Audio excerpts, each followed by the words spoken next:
Hey, this is Kat of Kattalestv, and I'm going to talk about the fire and fury hubbub.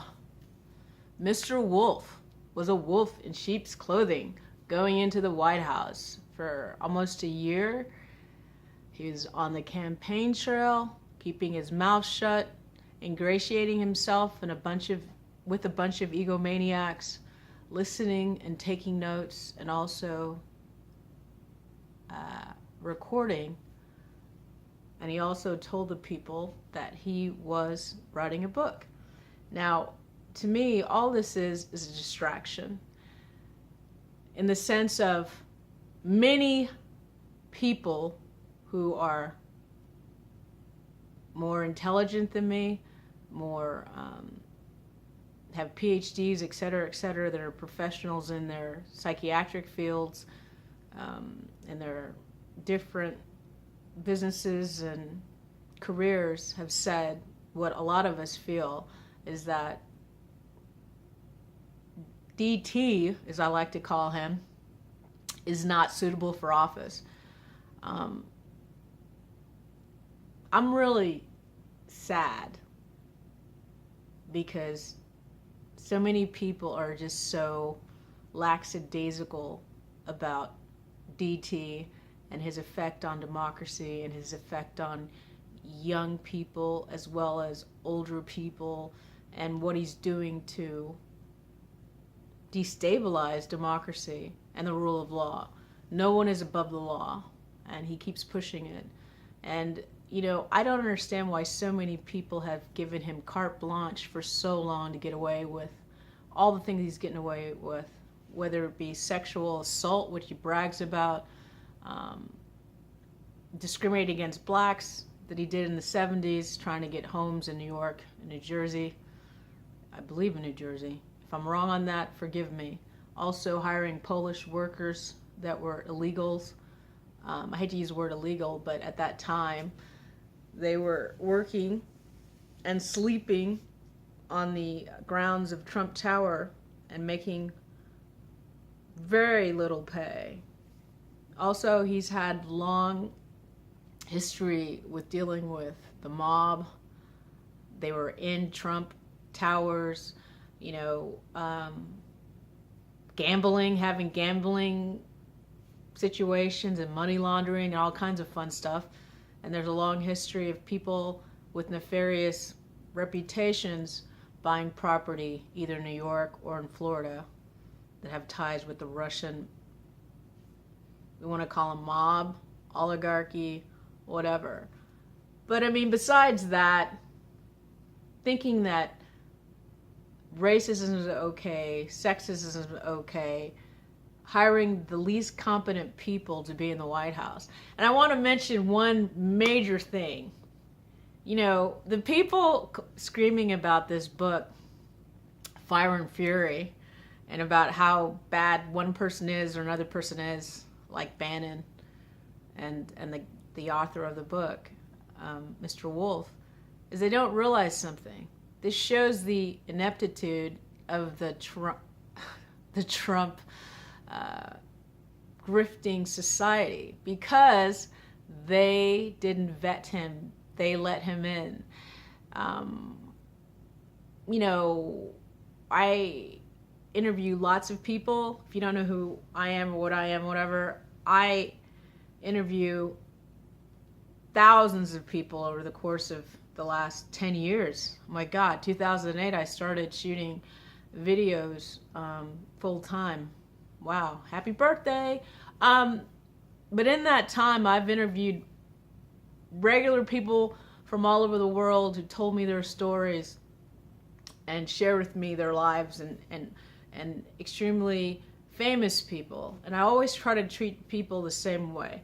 But regardless of which, even with me, there's people I would never go over their house by myself with, or over their hotel alone with, because I valued my safety. And I didn't know those people, and I didn't necessarily trust these people in that manner. And also, I didn't want to be put in a situation that I could be put into a uncomfortable situation. So I interviewed people on the street, you know, in a safe environment. So fast forward to this book, they let a wolf into their house, and they thought it was cool and they wanted attention, and they didn't realize that he was going to do his job. And I think he did an excellent job.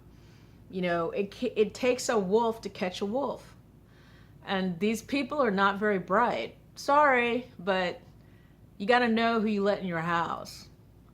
And if they let someone like him in their house, look at what Trump did. He let the Russians, those Kislyak and the other asshole, excuse my French, he let him in the White House and made fun of Comey. And after he fired him, and he bragged. He was like, look what I did. I got rid of that guy. Like, he let our, I don't want to say opponents, but I can't think of another word, but our adversaries into the White House, made fun of our intelligence agency because they flattered him. And you know, Trump's weakness is flattery. If you flatter Trump, he'll do whatever you want. He'll give you a tax bill. He'll say racism is okay. He'll push sexual harassment and sexual assault. He'll roll back regulations. Just all you have to do is be, yes, massa. Oh, you're the best massa ever, and I love you, massa. Oh, let me shine your boots, massa.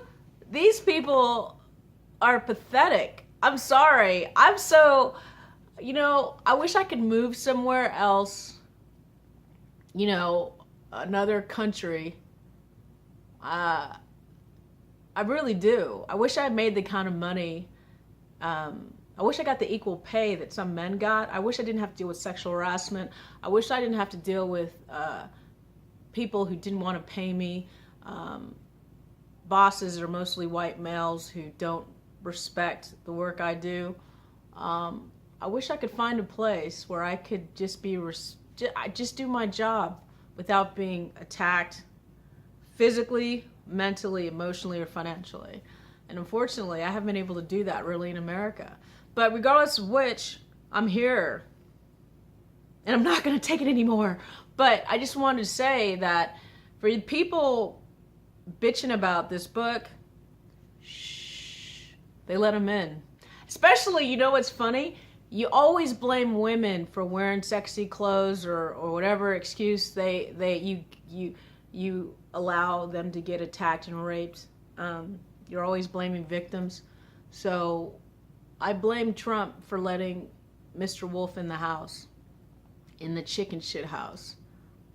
You got what you deserve. And obstruction of justice, money laundering, sexual assault, being a gang of a mob is not cool. Being helped by the tabloid media like National Enquirer and TMZ to push your agenda, to hide the Russian involvement in our election is not cool. And considering that Trump and people like, what's his name, Stephen Miller, who was on TV yesterday, prostrating himself for Trump, he's a racist and he's Jewish. And like I said to people on Twitter, all through the history of mankind and womankind, there's always been people that sell their own out to sit at a table with a bunch of assholes. And Miller is no different. But there's so many people in the industry, the entertainment industry, that condoned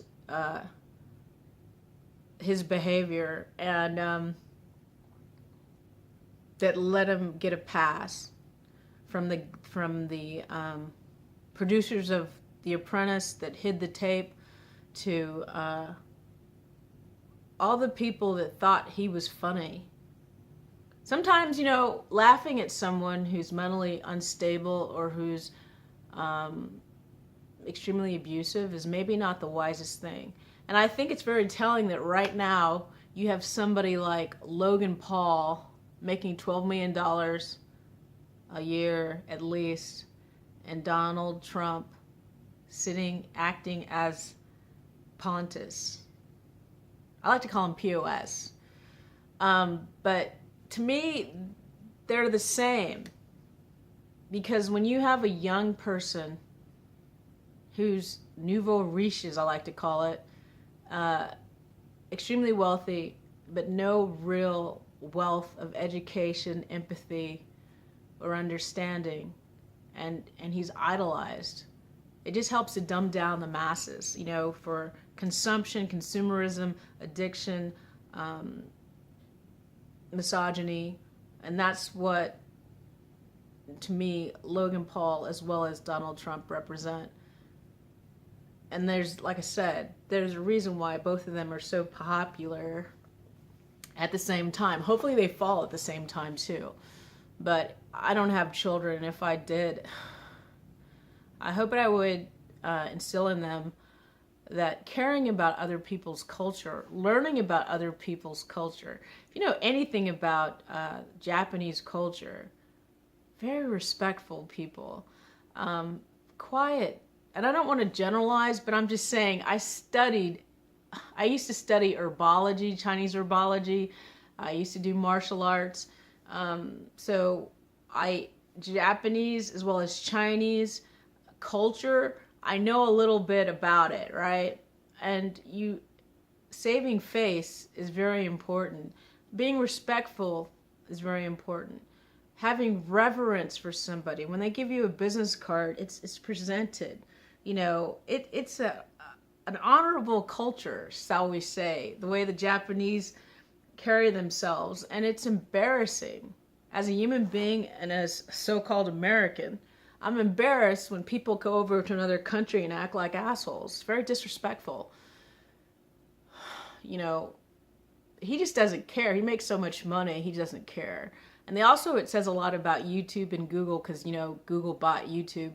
And the people that own Google, what kind of men are they? Because it's mostly men. Just like Facebook. Facebook didn't give a shit about the Russian interference with our election and the fake ads, because they were making so much money. I knew so many people that were telling me about Facebook and all these stories about Hillary Clinton last year. And I was like, what are you talking about? And then I realized, like a lot of other people did, there was all this fake news happening, and I did research on it, and it turns out all that stuff came out to be true. But what I see so much of is that these kind of people like Mark Zuckerberg and the guy at Twitter, Jack, whatever, they don't seem to care about what's right and wrong, and they care about making lots of money, Google as well.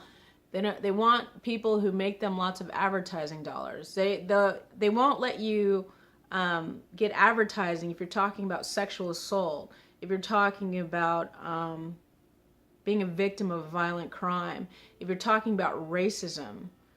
They deny you to have advertising dollars.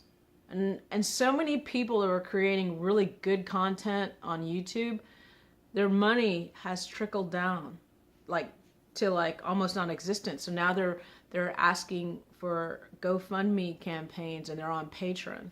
And you guys just don't get it. Somebody like me who makes original content, my computers die every year or two. So I have to buy another computer, and I buy used ones sometimes. And even when I buy new ones, they burn out because I do so much editing and so much uploading. Not just with YouTube, but I shoot professionally with an agent. And that's a whole nother story. But what I want you guys to know is it costs money to create stuff. I'm a one-person's team. I don't have a group of people like some of these people that have literally a team, like Manny Macuso and all these other people. I love his channel, by the way. He's very talented. And he's doing positive stuff. That's a whole nother story. But what I'm trying to say is people like me who edit everything and produce everything and write everything and perform everything, having advertising dollars and support is really important. And you guys don't have any idea what kind of money I make or don't make. And how challenging it is to keep producing videos. But it's got to this point where I'm really good at making videos. I love doing it.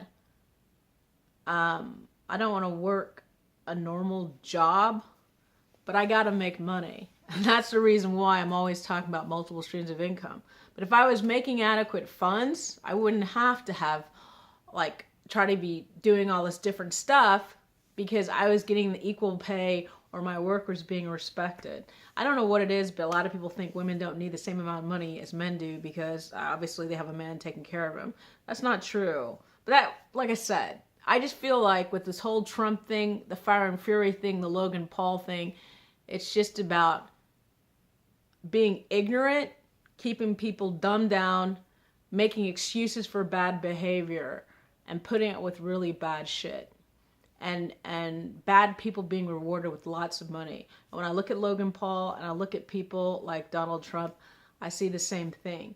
If you're an asshole and you cause a lot of distraction and you insult people and you do stuff to get negative attention, they reward you. If you're a person who tries to do their job, tries to, do it with respect, without thinking about, I got to make 2 million hits on this video, you get kind of punished because you don't fit their little clique. And I'm kind of tired of it. So, like I said, in regards, I'm going to wrap it up. The Fire and Fury thing, DT and all his flunkies got exactly what they deserve. I hope the investigation keeps going with the Russia probe. I wish they stopped distracting with other stories and without trying to keep bugging Clinton. Focus on what's going on. Did our elections get hacked? If they did, what can we do to safeguard our privacy and our ability to vote? And what I see is people like Jared Kushner and the people with the Trump campaign, they only care about themselves. They don't care about the American people. It's a RICO mob act. It's some crazy stuff. It's like allowing people to totally dismantle everything good in America. And that's what I feel. So again, I wish people actually cared more. I don't give a shit about watching football games and complaining about people taking the knee. Hey, if you know anything about our Constitution, having the right to protest is all right. But see, Trump is so good at bullying people to bend down to his nonsense that they don't listen to what people are actually protesting about. I can't stand people having a problem with protesting as long as it's done with respect, because that's a part of American history. What do you think the Boston Tea Party was about? But it's different when white people protest. It's handled differently than if a black man takes a knee. And that's unfortunate. But America might get exactly what they deserve. Because we're so interested in being entertained and laughing at people, we might erase democracy. So that's my take on the fire and the fury and the distraction. I hope justice actually exists. You know what I'm saying? I don't say I'm positive. I'm a realist. I'm involved in a case right now that's I've been waiting for several years, and I've seen people that I knew lie, help criminals, and hurt people just for ratings. And people who are Jewish working for someone who is a racist, and promoting their negative agenda, it's really weird. If you ever had a friend that you thought was your friend, and then you watch them slowly descend into madness or doing criminal activity or slowly being covered with mud because they wanted a paycheck. That's what I've seen over the last couple of years. And I don't see people changing because they'd rather be a part of the popular clique and get that paycheck than quit and actually find another profession or another job It was actually morally correct. Sometimes you pay the price having morals, you know, because it's too easy to close your eyes, close your ears and your heart to what's right. I've seen too many of that. I literally look at people and I'm flabbergasted, like, what happened to you? You know, how is it so easy to lie for your boss, knowing that people died, you know, fighting Nazis and KKK members, and people have been raped by people that you were protecting. So, like I said, Fire and Fury, good for him. I hope he makes $1 billion. And I hope one day YouTube is able to let people make money telling the truth. Anyway, this is Kattalestv TV.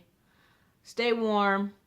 And for the people that get me, I remember somebody a long time ago said on my original channel, they said something to the, I'm going to paraphrase. They said, I see what you're doing and I get you. Something like that, but they said it better. And I wish I said thank you, because that channel got destroyed but that's a whole nother story. But anyway, I just want to say to that person, if you're still out there and you still are watching my channel, thank you so much for getting me and understanding my heart and what I actually love to do. Speaking of which, someone I knew passed away. Kevin. I'm not sure if his last name was Light, Kevin Light, if that was his Twitter handle, but he was known as Hollywood Jesus, West Hollywood Jesus, Los Angeles Jesus. And